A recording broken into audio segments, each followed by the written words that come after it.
ഹൗസിൽ മുട്ടനടി നടക്കുവാണ് കേട്ടോ. നമ്മുടെ ആദിലയും അനുമോളും ബിന്നിയും കൂടി കട്ടിലിൽ കിടക്കുവാണ്. ഈ ഒരു സമയത്ത് നമ്മുടെ അനീഷ് വന്നിട്ട് ആദിലയെ വിളിക്കുന്നുണ്ട്. "ആദില, പാത്രം കഴുകൂ, പാത്രങ്ങൾ കഴുകാനുണ്ട്" എന്ന് പറഞ്ഞ് നമ്മുടെ ആദിലയെ വിളിക്കുകയാണ്. എന്നാൽ ആദില ഇത് കേട്ടതും വളരെ വയലൻ്റായിട്ട് ചാടി എഴുന്നേറ്റ് "നിങ്ങളിപ്പോൾ പോ" എന്ന് പറഞ്ഞിട്ട് അനീഷിനെ അനുസരിക്കാതെ ഇരിക്കുകയാണ്. തറുതല പറഞ്ഞുകൊണ്ടേ ഇരിക്കുകയാണ് കേട്ടോ. അനീഷ് പറയുന്നുണ്ട്, "ആദില, ഞാൻ ഒത്തിരി സമയമായി വെയിറ്റ് ചെയ്യുന്നു, പാത്രം കഴുകാൻ വരാത്തത് എന്താണ്?" എന്ന് ചോദിക്കുന്നുണ്ട്.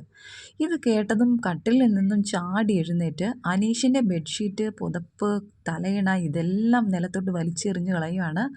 അതായത് ഉറഞ്ഞു തുള്ളിയാണ് നമ്മുടെ ആദില നടക്കുന്നത് കേട്ടോ. പിന്നാലെ നൂറ പേടിച്ച് പോകുന്നുണ്ട്. കാരണം നൂറയ്ക്ക് നന്നായിട്ട് ആദിലയുടെ സ്വഭാവം അറിയാം. നൂറ എപ്പോഴും ആദിലയോട് പറയുന്നതാണ്, കൺട്രോൾ വേണം, സെൽഫ് കൺട്രോൾ ചെയ്യണം, ദേഷ്യം കാണിക്കരുത് എന്നൊക്കെ. പക്ഷേ ഇത് നൂറയുടെ കൈ വിട്ട് പോയിട്ടുണ്ട്. അനീഷിൻ്റെ ബെഡ്ഷീറ്റും തലയിണ എല്ലാം എടുത്ത് നിലത്തിട്ട് എറിഞ്ഞിട്ട് നേരെ പോകുന്നത് അടുക്കളയിലോട്ടാണ്. കിച്ചണിൽ അവിടെ അനീഷ് പാത്രം കഴുകാൻ തുടങ്ങിയിരുന്നു കേട്ടോ.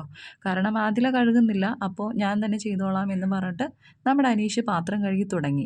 ആ പാത്രമെല്ലാം ദേഷ്യത്തിൽ പിടിച്ചു വാങ്ങി ഒരു നോട്ടമുണ്ട് നമ്മുടെ അനീഷിനെ. ഓ, വിറച്ചു പോകട്ടോ ആ നോട്ടം കണ്ടിട്ടുണ്ടെങ്കിൽ.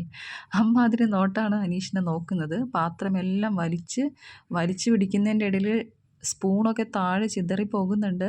വെള്ളമൊക്കെ അനീഷിൻ്റെ മേത്ത് തെറിക്കുന്നുണ്ട്. അതും പോരാത്തതിന് അതിലയുടെ കയ്യിലിരിക്കുന്ന കുറച്ച് വെള്ളം അനീഷിൻ്റെ ദേഹത്തോട്ട് കൊടഞ്ഞിടുന്നുണ്ട് കേട്ടോ.